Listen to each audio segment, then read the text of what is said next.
Oh, it takes a team. It takes a team. Hi, everybody. Thank you very much for being here. Appreciate it. Welcome aboard. Just a reminder, it's a beautiful day, at least it was when I came in this morning, with the number of people it takes to get me up here on the podium. But they don't remind me to get rid of my lozenge. So I have to do that myself. Thank you all very much for being here. I did see Humaira with Reuters putting some blush on in the bathroom. I did see that. Do you know why? But do you know why? Because on occasion, cameras do face this first row or so. Well, it was not really in there. It was in the anteroom. It was in the anteroom, which has chairs and a couch. It's very fancy-ish. Tammy, I'll keep that in mind. No. You better be careful next time. I will. I know you do not keep your sources or secrets to yourself. Well, you keep your sources to yourself, but not your secrets. Very much to myself. All right, yes, you do. Too much, though. Too much. All right, everybody, thank you. We do have a couple of announcements here. I want to begin to reiterate the words of President Trump and Secretary Rubio in condemning the horrific terrorist attack in Colorado on the Jewish community, who were raising awareness for the hostages still being held by Hamas. Since the beginning of Secretary Rubio's tenure as Secretary of State, his focus on visas and the State Department's role determining who is allowed into this country has often been mocked, derided, or dismissed. This heinous attack is a reminder that the decisions about who we let into this country and who we allow to stay is of vital national security and personal security importance to this country and of Americans everywhere.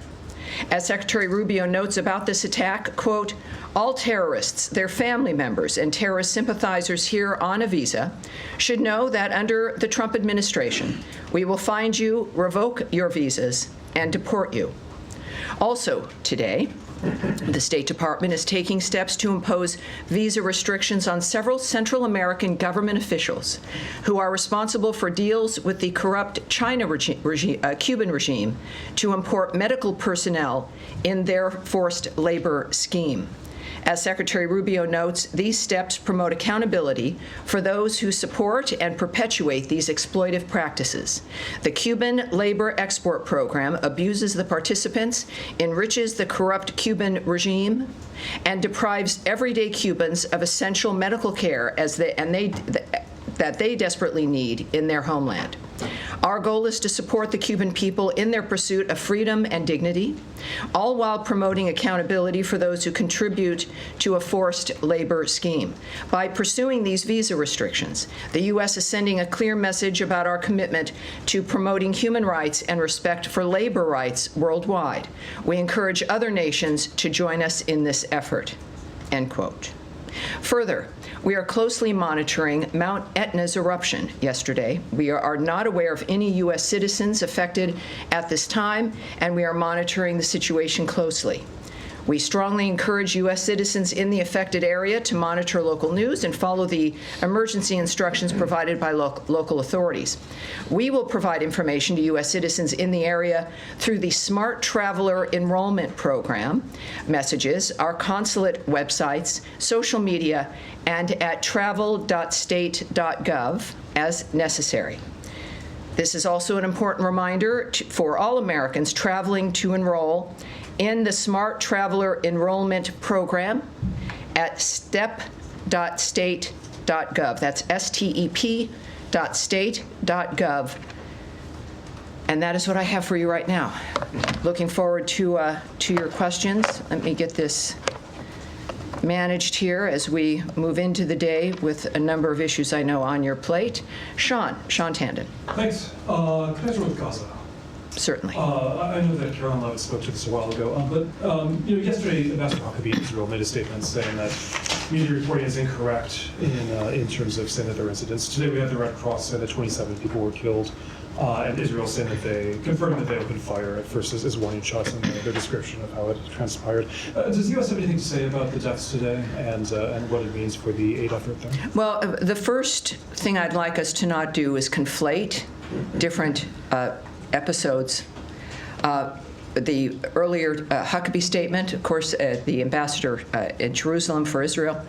There was a series of events that were fake news, that were debunked, that were reported, though, as having occurred. And then there is a situation where there were reportedly 27 casualties at a site today, and the IDF has noted that they are investigating. So I think that there is an important difference. It's important for us to recognize the difference, certainly in a war zone, but when there is news that is not true, for us to be able to point that out.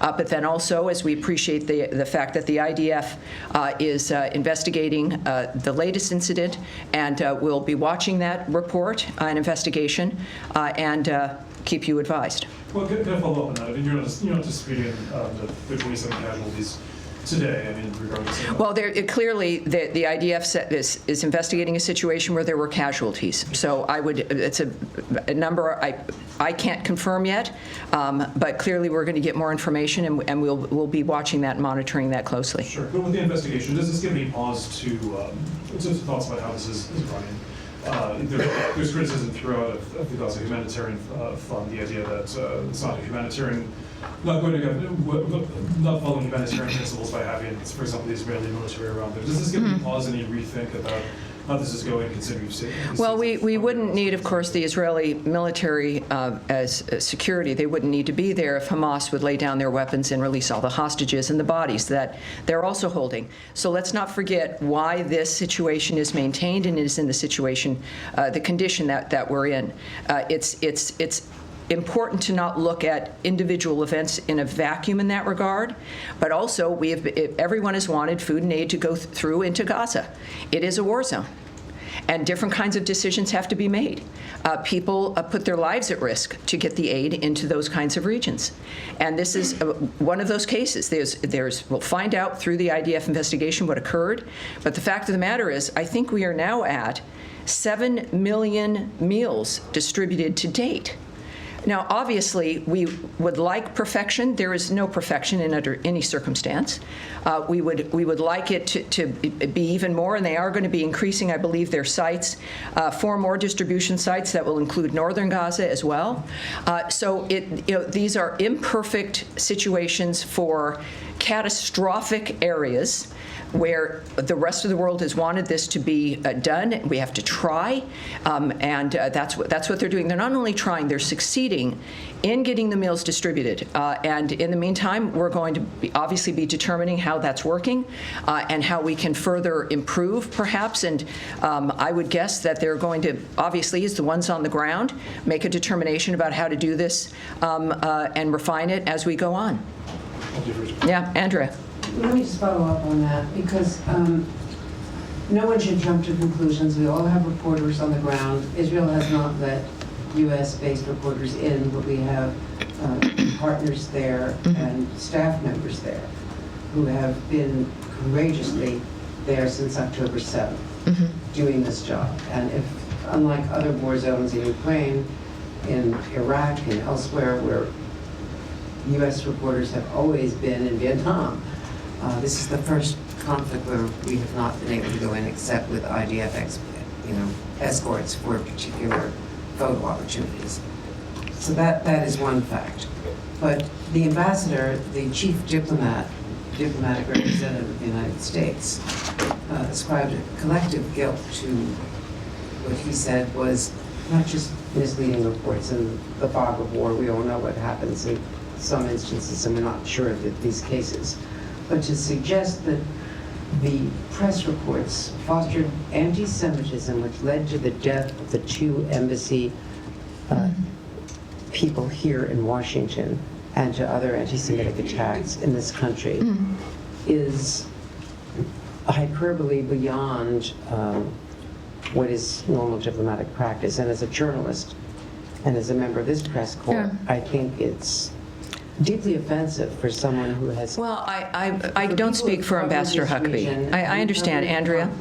I know. I understand. And I understand the depth of your work and the work, Andrea.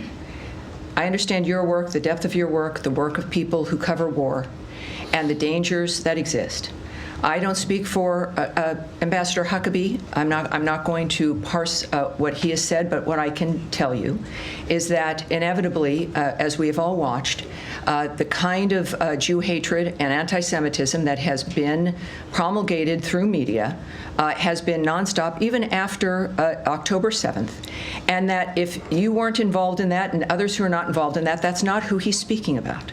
I would argue that it would be naive to suggest that the Jew hatred that, whether it's through social media, through fake news, through the rhetoric regarding Israel, through the years, has not developed or perpetuated anti-Semitism.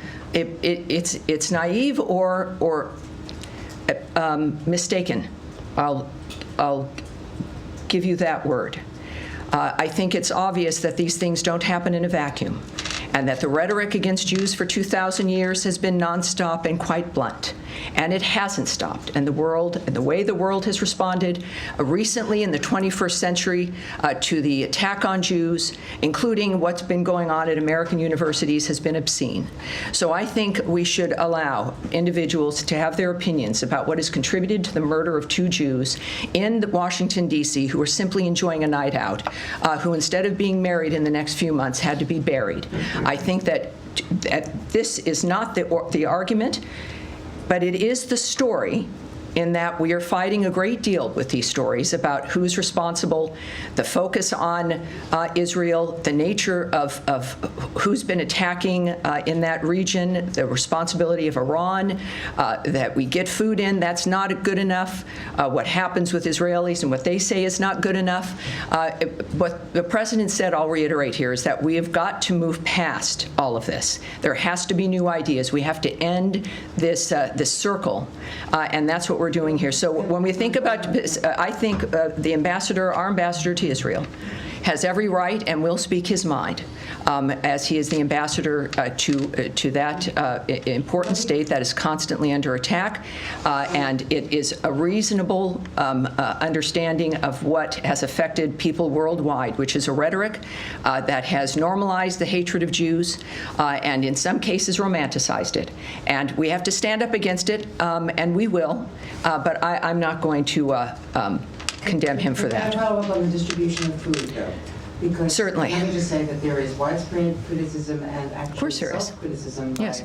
the consulting group that was supporting the foundation, which is backed out of it, that the distribution system was not as professional as either Well. the UN, or the World Food Program and other people who are used to working in this area, and that there should have been more distribution points where people would not have been told to line up and... Andrea, you know what, but these questions now, these are critiques of an environment that we've talked about regularly every day. But let me just say, Every time I'm up here, it is this critique of, I say 7 million meals have been distributed, but you know, it would have been, but not for you, it should have been those guys over there, or these people over here.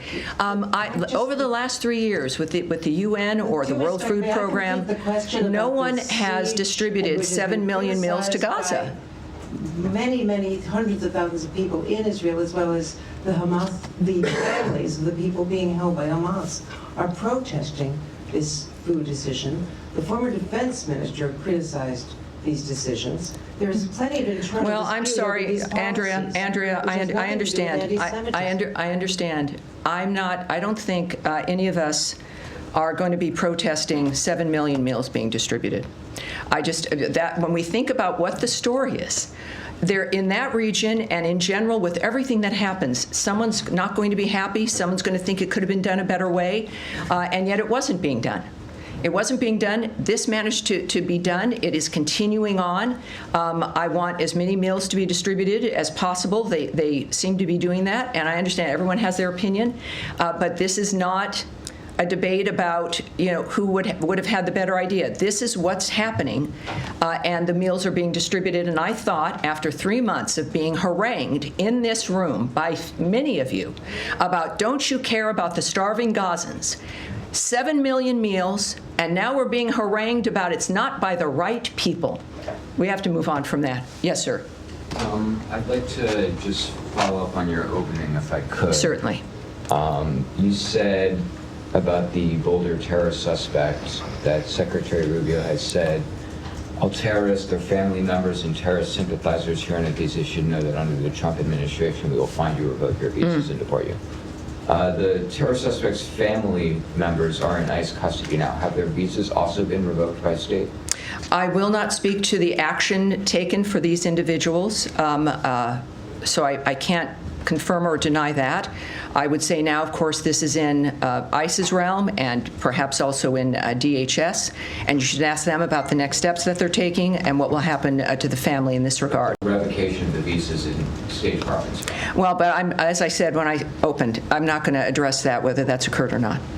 Karen, sorry. Oh, yes, Matt, please, Matt Lee. Sorry, I just wanted to ask. Don't be sorry, you're never sorry. But that's all right, You're neither I'm am I. not. I want to ask one question about Gaza, but first. Yes. Is there paper coming out on this Cuba, or the Latin America Cuban doctors? Yes, there is. As a matter of fact, Oh, okay, 'cause it should, I missed it, I I think this haven't should seen it. already be out. It should already be out. So you will have a statement from the Secretary regarding the so-called Cuban doctors forced labor framework. I would suspect we'll also see a tweet. Might want to keep an eye on the Secretary's accounts. But yes, you will have a more extensive statement. But I have really poor service in here, so I. It's all right. can't really see it. I just back on to what Andrea was talking about. So it is still correct that the GHF, this foundation, there is no U.S. involvement in it. There's no U.S. personnel involved or working for it. That is correct, right? I have said, I think we've all been saying that, in fact, the Gaza Humanitarian Foundation is an independent organization. It does not receive U.S. government funding. Right. Nevertheless, we are constantly looking, of course, for creative solutions to get aid into Gaza without. Right, but yes. there aren't But any U.S. officials working There's for it, the or Gaza. would It does not receive U.S. government funding. Right, but there aren't any U.S. officials working for it. It does or not with receive it. U.S. government funding. That's the last time I'll repeat that sentence. Okay, so how All do right. you know then that all these reports are wrong if you don't have people on the ground? Well, it's amazing how there are I'm not people on saying the. they're right. And I just I'd don't- say that also. It's. I don't think we need someone whom you know personally or is assigned to you to be in a region to understand what's happened on the ground. It's the State Department, it's the United States government, it's the ambassador in Israel, and I think that there's a point where there has to be recognition that we have a sense, and we know, more than a sense, that we know what's happening on the ground. All right, Nadia. Thank you, Tammy. I want to address the high number of civilian casualties in Gaza. On average, is 80 to 100 people, mainly women and children, are killed. Your predecessor defended Israel policy for years, but now that he's out of government, he said that basically he believes that Israel is engaged in some aspect of war crimes. Does this administration share this point of view, regardless of what Hamas has did, and it's just completely separate of what's happening in Gaza now, considering the incidents, but the high numbers of civilians being killed every single day, including children who've been And I would caution that very often the media carries the reports that come from Hamas. And I would I think you know, to look at those numbers with some suspicion. On someone's opinion about what Israel is or is not doing, everyone has an opinion, and everyone has the right to express that opinion, but I'm not going to comment on what someone else thinks is going on elsewhere. Yes, pink jacket. I actually have a question that was sent from a fellow journalist, and I promise I'll. And tell me your name and your outlet again. Rima with Al Arabi TV. Okay, hi. The question is this. Today, an article from the media line reported that the United States is considering imposing visa and trade sanctions on Chile due to the Chilean government's decision to hold weapon purchase from Israel. Additionally, the Chilean government confirmed that Mr. Rubio reached out last Friday to express his concern regarding the relationship between Chile and Israel. Can you confirm the details of the call and provide information on whether the U.S. is evaluating these sanctions? Well, we have a tendency to not remark on anonymous comments of things that may or may not have happened. So I can have them take back questions about the situation with Chile, but we'll get that to you later. And yes, sir. If it's something that I can actually comment on, and not an anonymous comment No. presented by someone else to you. Who is going to be after Morgan Ortagus, the envoy to Lebanon? And the reason I'm asking is because I'm going to be there next week. So I just Right. wanna- I'm not going to speak on personnel here or decisions that will be made by our special envoy. Yes, sir. Just on the aid provision to Gaza. I mean, you'd said that there was a sense that people were criticising this because it was the wrong people doing it. Isn't it more about the mechanism that's been used? And the UN and all the major aid agencies have warned that if this kind of system was used, which places hungry and desperate people in very close proximity to Israeli troops who have previously used lethal force for crowd control, that situation is extremely dangerous. And they'd also said, there are risks for a whole load of other reasons as well. But they were warning for weeks, and that's why they didn't want to get involved in this, because it breaches all of the decades of expertise on delivering aid neutrally in a war zone to get to civilians, and that being the priority, to get to the maximum number of civilians. I mean, do you heed any of that advice or warning now, given what's happened over the last 4 days? Again, this is not our project. It is something that I think everyone's been and will be optimistic about. I like the idea that 7 million meals have been distributed. So, and then there is criticism that comes in. I would suggest that because it's a war zone, there was never going to be a perfect dynamic, except there was a ceasefire. And we were also moving in food and aid during the ceasefire. And then Hamas decided that, no, that's not good enough anymore, and started up again. So, our commitment isn't just because in good times or because it's easy or because it's safe. We've been working hard to try to have a framework and asking people for new ideas about how to get this done, because those known entities and known factors and known people have been unable to do anything. So when we can wax lyrically about the past and people have better ideas and we're afraid of this. This is, yes, moving into a war zone run by a terrorist group where you need the defense of people with guns because it's a war zone and they indiscriminately kill people and they're still holding hostages. But you want to get food in there, and we've got to do it. And so I think that there's a framework of, yes, either the well-known stalwart entities that warned that you don't need to be warned, it's a war zone. We know there's going to be some issues, but that should not do this. It's been done. It's happening. It is, yes, dynamics are dangerous, and there are 7 million meals that have been distributed. I can't stress enough that is the story, and that will always be the story. And in the meantime, hopefully things will be refined and people learn. Nobody wants this environment, and we wouldn't have it if Hamas actually behaved like human beings. Can I just clarify, yes. clarify on one, which is Yes, one certainly. thing you said earlier, which you said that Israeli troops wouldn't have to be there if Hamas surrendered. But my understanding is that's not the position, because we've had very senior ministers in the Israeli government say that the objective here now is to control and occupy the area, to clear it, and to basically to build. Well, I'm sure. Yes, I see the newsletters and I see the magazines and this scholarly discussions about what Israel's really doing or not doing. All I know is that prior to this delivery of 7 million meals, the questions were, when are you going to get food into Gaza? It's happened. And now we can surmise and wonder and critique and point to others. But I think the story remains that this is the only way that has worked and that has been engaged with. And it's nice to sit in an air-conditioned office and critique those who are on the ground distributing meals. But that is going to remain the focus. Humaira, let's try again. Hi, Tammy. Hi. I do have a question about this, but then Of I'm course. going to move on to Iran and Ukraine. Of course. Just to get this from you, in light of everything we've discussed here, and in your answer to Matt, you have emphasized that U.S. does not fund this effort, but the United States, in light of everything that's happened over the past couple of days, will continue supporting this effort. Is that right? Oh, well, here's what I know, Or again, is there, because like, it's work not. for an alternative? See, I love you frame a question where it's important to ask the question, but it's also, that I'm not going to speculate on decisions that are made not only not by people here, but by people elsewhere, not in the State Department. So I can't speak to what is their decision-making, what's going to affect that decision-making, but it's not a decision the State Department's making. I can't answer that first question, that it's going to continue on no matter, I can't answer that kind of a question. No, as in like the administration has been very supportive of this effort.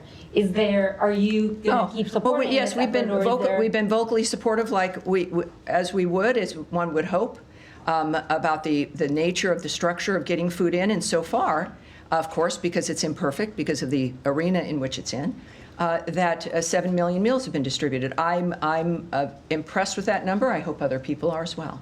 Okay. On Iran, are you able to tell us like the latest on the talks after there's been so much reporting about the U.S. proposal, which is effectively allowing Iran on a limited basis for low-level uranium enrichment for a TBD period of time? Is there going to be a new round of talks anytime soon? Well, you did see the President Trump tweet, didn't you? Yes, but I didn't think that would completely negate the reporting. I appreciate that. I think that's the biggest guffaw I've had here.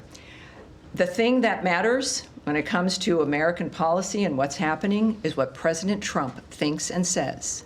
This is the Trump administration. It is sometimes an unusual communication structure, as we've learned here in this very room. But the fact is, President Trump tweeted that there is going to be no uranium enrichment. Does the President of the United States, not just any president, but Donald Trump, does his opinion that he makes public trump news media reports? I think so. No, you know better than that. No, as in the whole sticking point here is to try to come up with some sort of a formula that's going to be acceptable. Well, that's a very to both different thing than sides. what you just noted. So let me just make sure it's clear. The President has made clear and is the final word, obviously, and has been literally the final word in this regard, there will be no uranium enrichment. Now, if you're seeing reports about what the deal is, obviously that's incorrect. The President leads this. The President guides this. It is his guiding hand. It is the American people are happy with that. They elected him for his expertise and his focus. So President Trump's, not quite sure where you would think where President Trump's statement would not be the final dynamic here, and that, in fact, maybe reports could be wrong. That's not what I said. All right. So are you saying that there was no proposal verbally or I'm not going to comment. presented to the Iranians? I'm not going to comment on how the negotiations, enrichment. Humaira, I'm not going to comment on the process of negotiations. We've been as clear as we can with the various negotiations, the discussions that have been going on over a period of weeks, and there's been readouts put on those, and some elements of some details, but you can't discuss the nature of what a negotiation is because there's many elements involved and many different intentions involved, and the end result we won't know until it's over. So I'm not going to say if there was a submission or what the details were. What I do know that is public and blunt is the President of the United States statement about what it won't be, and that is the one thing we know at this point. All right, yes, sir. On Iran, any idea about the next round of talks, when and where it will happen? No. And the other question, Senator Schumer yesterday accused the president on folding on Iran and said that the administration is getting ready to sign a secretive side deal with Iran. Any comments on this? No. What I can say, though, of course, is that the maximum pressure campaign on Iran remains in full force. All right? Yes, ma'am. Just following up on Humaira's question on Iran, would you say that optimism that was expressed by the president last week is still there? He seemed very positive about prospects. Do you still see them moving forward, or are they kind of a standstill? There is no one's happy when people are killed. This has been the driving force of his decisions since January 20th and before, is to save people's lives and to be a peacemaker and to get these horrible things to end. So, of course, all of us are affected by that. At the same time, 7 million meals. Sorry, Iran. Tammy. Oh, Iran. Yeah. All right, well, his optimism on that is true as well. I mean, you've got. You still I believe think. they're Well, moving forward at pace? his actions and his statements are based in the nature of the conversations that he has, that he knows are being had, and his understanding of why people are doing what they're doing and what we can do as a nation to mitigate that. And he has been very vocal on his optimism in that regard as well. I have not heard anything to counter that, but again, I'm not in those rooms, and I'm not going to read his mind. I do know that these people have been at the table because of the nature of the power of his influence and the power of the United States. He wouldn't be doing something that he didn't think he could accomplish. And I think that is informed in part by his optimism. And then quickly on visas, are the student and exchange visas still on hold? And do you have an estimate of how much of a backlog this has now caused? All The right. appointments for Yes. There is going to be, I can tell you there'll be more on this but before the end of the week. The original cable indicated it was going to be a matter of days. And I think that this is a sense of making sure that embassies and consulates are prepared to make sure that all the steps that are needed are able to be taken, and just making sure that things were in order, that this is not a never-ending dynamic, and we are looking at, again, an update in a matter of days in that regard as well. And any sense of the backlog that this has caused? Well, no appointments were canceled.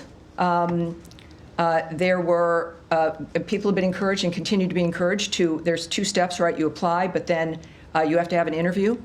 And so inevitably, no appointments were,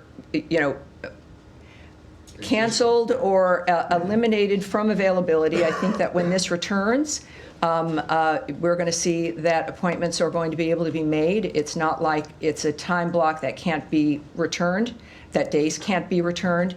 And I think that once this is done and it's back online, it'll go pretty quickly. All right, yes. Thank you. Just to follow up on the Gaza Humanitarian Foundation, you mentioned that the IDF is looking into investigating the incident that happened most recently out of several incidents of violence.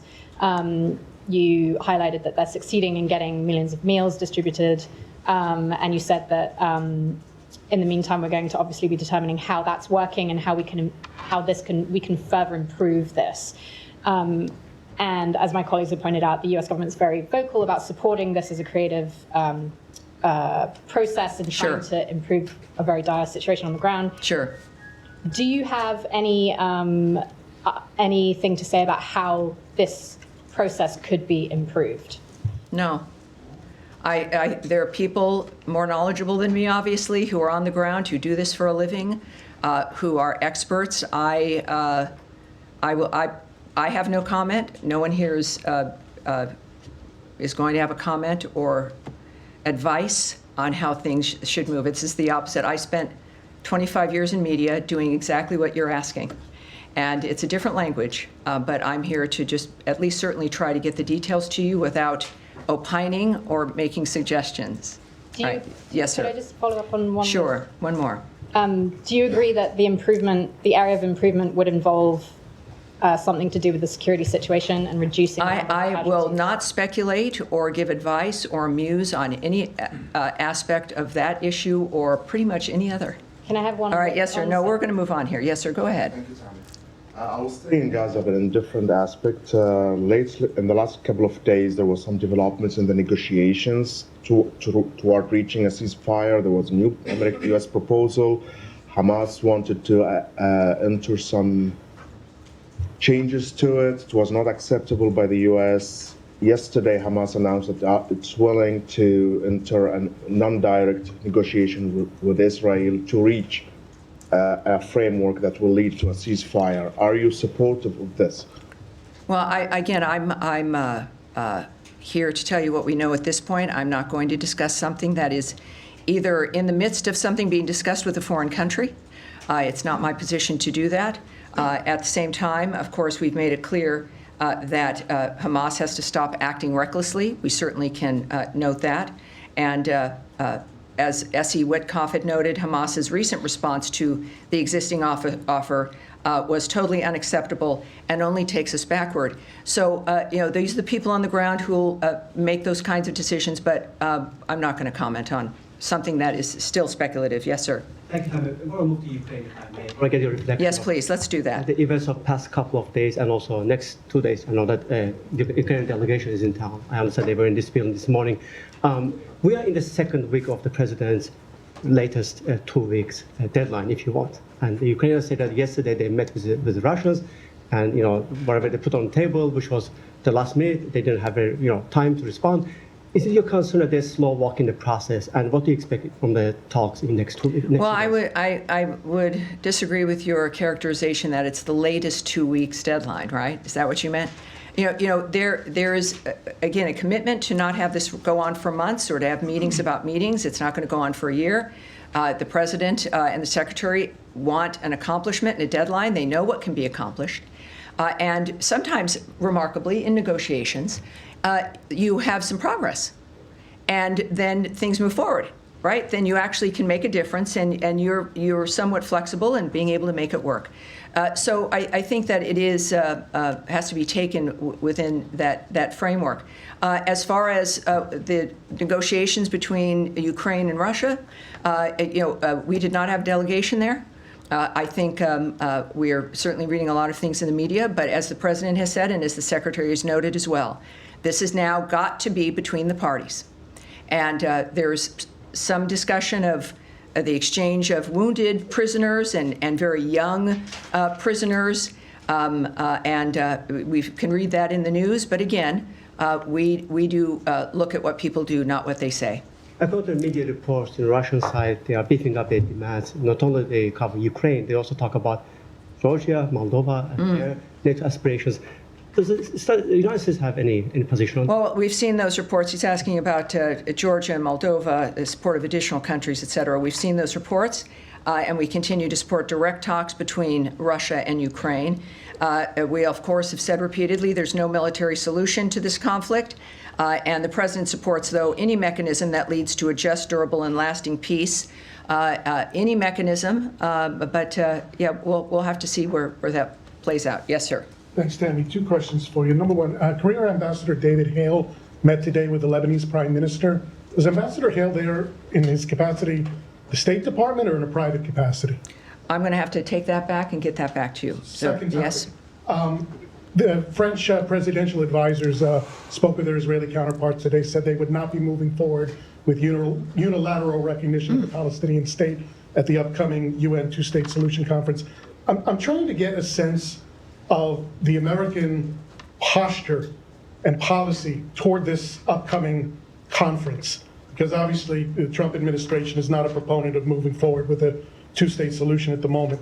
Is it to take a hammer to this conference? Is it to work within the contours and try to find like a bridging solution with everybody? I mean, what is the approach to this conference from the State Department? Well, I would consider that a discussion of a diplomatic strategy, or certainly plans that one would have or not have when we're discussing something as serious as this.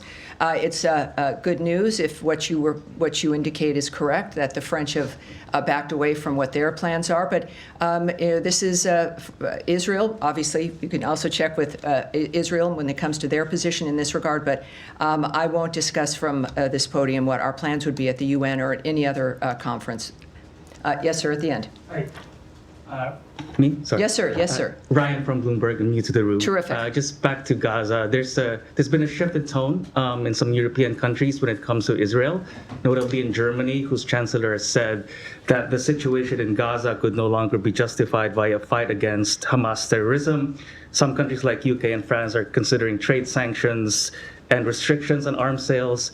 Are you seeing a split with the U.S. when it comes to this, and do you have a message for your European allies? No, I have no comment on that. All right. We talk to you in the blue jacket, please. Thank you kindly very much. Yeah. election on South Korea. As an ally of South Korea, what does the United States view about this Korean presidential election? And do you think the president elected in this election will be able to improve U.S. and South Korea relations? Thank you. Yeah, so there's an election. We are waiting for its certification, and we will certainly have a statement when that occurs. All right. Yes, sir. Thank you, Pam. Two questions. First, on Gaza and West Bank.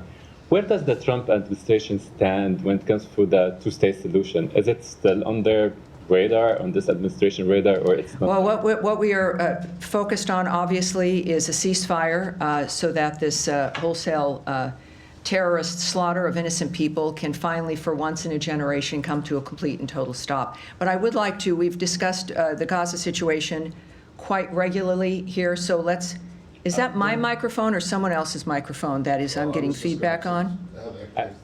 One more? There is an audio problem, so let's make sure the mics are down unless someone is speaking. One more? Gotcha. All right. One more? Well, if you're going to move on from Gaza, there are a host of other subjects, and I'm having to go soon, and we've not touched on a number of things. Just one more. So one more. Yeah, thank you. How does the Trump administration assess the latest efforts from the interim government in Syria? All right. So Syria, we,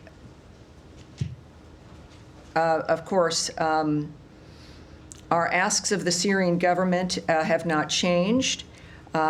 We are, of course, continuing to support. Ambassador Barak is there as our lead in that regard, working with making sure that that government has a chance to succeed.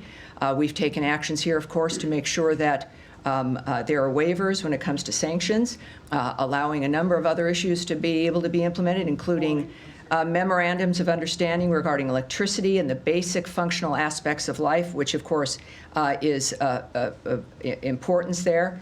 So I think that we're in a wait and see with an effort that we've made to make sure they have the greatest chance to succeed within a continuing expectation of making sure that every Syrian is involved in this process, and that terrorism is something, and ISIS in particular, is something that is continued to be defeated in that region.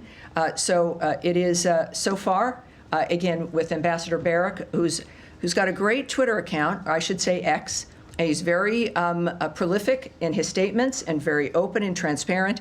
And you'll see there the fact that things are moving along. But of course, we watch with the, I think, correct amount of expectation and seriousness about what's possible. All right. So now, other than Gaza, more on Syria? All right. Questions on Syria, and I want to know your comment or assessment about the recent negotiations between the Kurdish. The Kurdish? The Kurdish-led administration negotiation with the Syrian interim government. The Kurds continue to emphasize the importance of preserving their autonomous administration in Rojava, northern Syria. Right. Does the United States support this approach? And the second question, there have been reports suggesting that the U.S. has given its tacit approval to the Syrian interim government to retain custody of the foreign fighters and potentially integrate them into their defense structure.